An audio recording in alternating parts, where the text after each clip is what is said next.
आज की इस वीडियो में हम बात करने वाले हैं, अगर आपके इन्फिनिक्स फ़ोन में कॉल आने पर रिंगटोन का साउंड नहीं आ रहा है तो ये प्रॉब्लम कैसे ठीक करें। तो इसके लिए आप अपने फ़ोन में सेटिंग्स ओपन करिए। फ़ोन की सेटिंग में नीचे आइए, साउंड एंड वाइब्रेशन आएगा तो इस पर क्लिक करिए।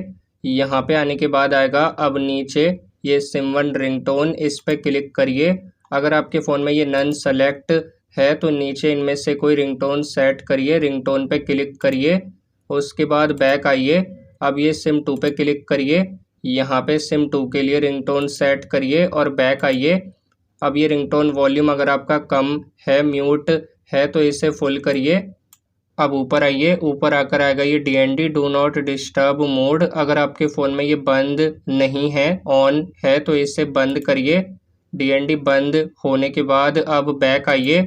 ये सारी सेटिंग्स अप्लाई होने के बाद अब अपने फ़ोन को बंद करके चालू करिए या फिर अब अपने फ़ोन को रीबूट करिए और अब चेक करिए कॉल आने पर आपके फ़ोन में, इन्फिनिक्स फ़ोन में साउंड आ रहा है।